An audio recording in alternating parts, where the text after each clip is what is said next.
I love hand tools, obviously. But I've noticed that a lot of the tasks in woodwork are just sort of dumb labor. When you're breaking up a big piece of stock into smaller pieces for a project, it doesn't really matter how you do it. No one's going to be able to tell in the finished piece. And a lot of this dumb labor can be outsourced to machines. If you let a couple of power tools handle some of the heavy lifting, then you'll have more time and more energy to do the stuff that really matters by hand. So if you use a few power tools, you'll actually spend more time using hand tools. You know, that made sense in my head, but when I said it out loud just now, it did sound kind of weird.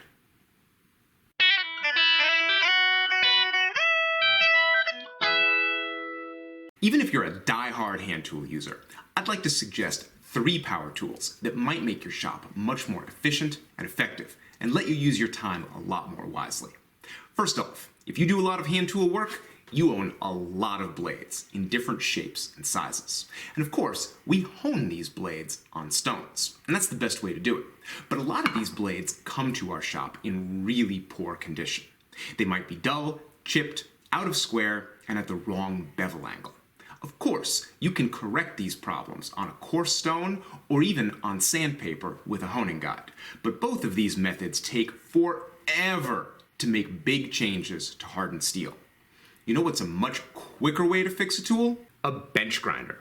This is just a basic 6-inch high-speed model with no fancy attachments or add-ons. And this tool gives me everything I need to square an edge, grind chips off of a tool, and establish a brand new bevel at any angle I want. And it does it in minutes. A bench grinder is also fantastic for a lot of metal shaping jobs. For instance, I might have to make a new blade for one of my tools and do a specially shaped cutter or cut a bevel on a piece of scrap steel.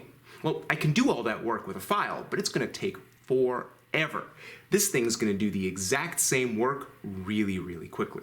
Now, I know there's people in my audience who are saying, oh my god, that's a high-speed grinder with no water cooling or anything. I can't put my fine woodworking tools on that. I'll ruin the edges. Relax. No, you won't. A grinder like this can overheat your steel and draw the temper out of the edge, but you just have to use it carefully, and that won't happen to you. So, take light passes against the wheel with your tools. Dip the steel frequently in a can of cold water, and don't press too hard while you're working. You're really unlikely to damage anything. If you do occasionally get a little dark spot, especially right at the corner of the blade, it's not the end of the world. It doesn't mean your tool is ruined. Dip it right away in your quench bucket, and then gently grind away all of the discolored steel. Once you're back to bright, shiny metal, that thing's gonna hold an edge no problem. And all of your work is done quickly on the grinder. It's also worth pointing out that this thing has 2 sides, and on the other side, I've got a nice medium wire wheel. This wheel is one of the ultimate secret weapons for tool restoration because it will delete rust, paint, and other stains off of old metal. So if you've got a plane that's fresh from the flea market and needs a complete cleanup, well, this machine will handle pretty much everything, and you won't need to use chemicals or electrolysis or any of that nonsense. I've got a whole video on the process. Check it out and see how you can get your planes up and running super fast with a plug-in bench grinder. In hand tool woodworking, it is really common to hear people say things like, oh, look at these lovely hand-cut dovetails. But you know what you never ever hear somebody say? Oh, look at these lovely hand-drilled holes. Nobody ever says stuff like that, because if you said it, you would sound like an idiot. A hole in a piece of wood is pretty much a hole, no matter how it gets drilled. Now, I'm a big advocate of using a brace and bit if you have to drill a large hole in a delicate piece of woodwork. This hand tool gives you the kind of control and sensitivity that you're never going to get from a power tool. But anytime I've got to drill a lot of holes, especially a lot of small holes, I go straight for the cordless drill. This thing allows me the sort of precision, repeatability, and ease that lets me blow through projects much more quickly and efficiently than I ever could if I were hand drilling every single hole. It's just a huge time saver. Now, we can say something really similar about fasteners too. I don't recommend using a power tool to put in tiny little screws for the hinges on a box. You should do those by hand. But anytime I've got to make shop furniture, do carpentry, or home repairs, I want to put those fasteners in with an impact driver. Not only is it fast and efficient, it pretty much never strips the screw, and it can drive them a lot more forcefully than you can do by hand. You can turn all of those fasteners with a common screwdriver if you want to, but doing that is murder on the wrists, in addition to being very slow.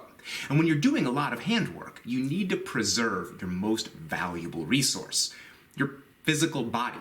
There's no reason to put added wear and tear on yourself when you don't have to. The impact driver moves so quickly through sinking fasteners, and it takes so much of the strain off of your hands and arms. And then you can use your hands and arms to do important things like, cutting dovetails. So far, we've talked about power tools that can help you with tool sharpening and project assembly. But what about project finishing? Well, listen, nobody loves a hand-planed or hand-scraped surface more than I do. The beautiful, shimmery surface, the cleanly severed fibers. Planed surfaces are just the best.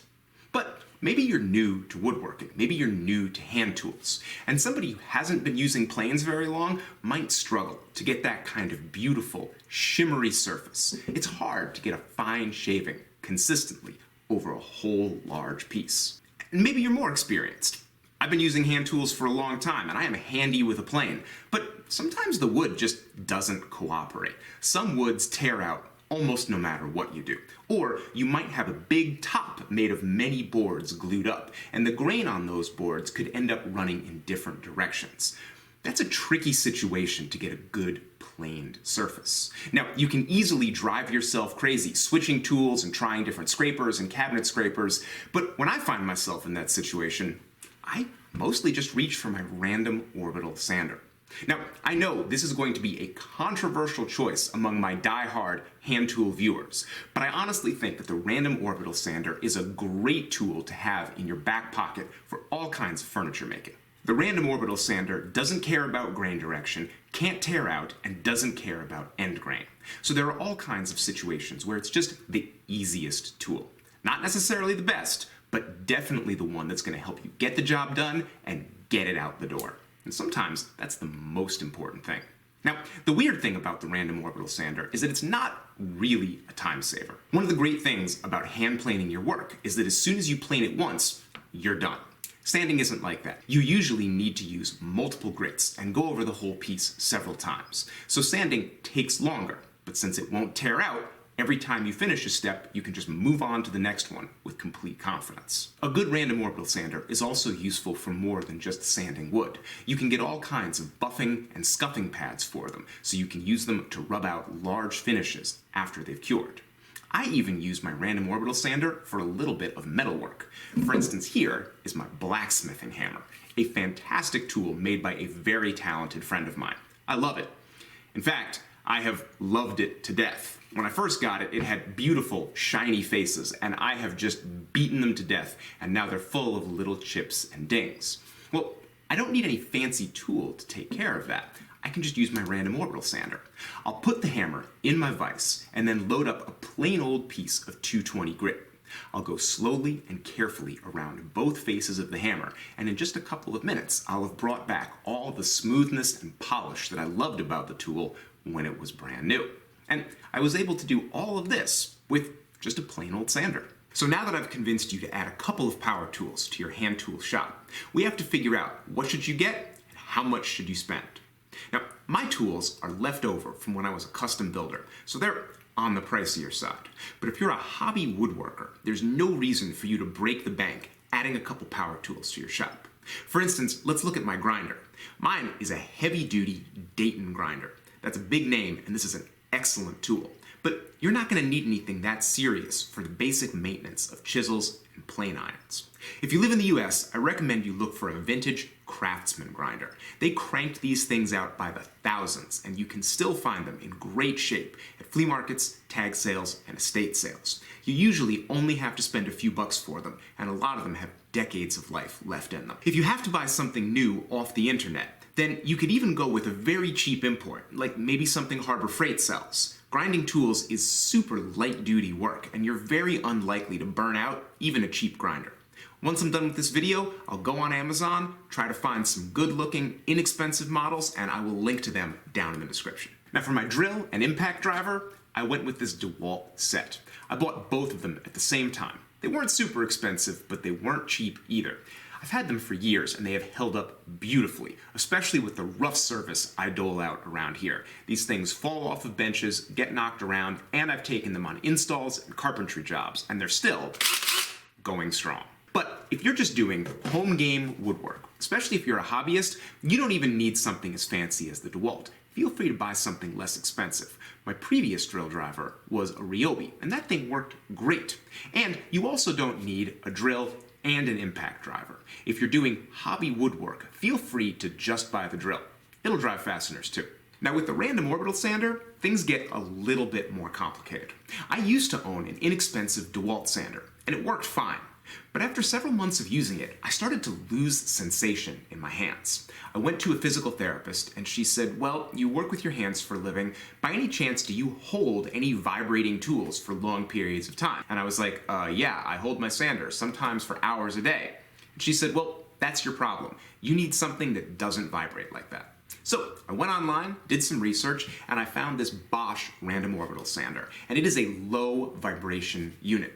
What they've done is isolated the vibrating body of the tool from the part that you actually grip. This part actually floats on some neoprene rubber pads. That system works really well. Even when this thing's ripping away, you hardly get any vibration translated to the handles. There's also a bunch of different handholds built into the machine, so it's easy to change positions and not get fatigued.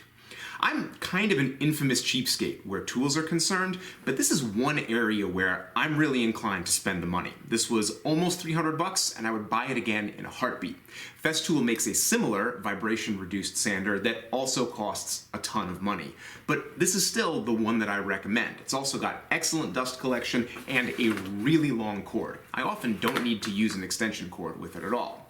If you're only going to be using your random orbital sander once in a while, feel free to buy a cheaper model, but pay attention to your hands. If you get lingering pain or numbness, you're going to need to upgrade to something better. Now, since we're talking about tools, I want to tell you about my Toolmakers bundle. I've taken 5 of my most popular tool-making projects and combined the plans together into a single file that you can grab for only $8. This is a huge savings off buying the plans individually. These are detailed, easy-to-follow plans. Even a beginner is going to be able to complete these projects with minimum trouble. And I'm only offering this deal in the month of September, so this is your last week to get in on this bargain.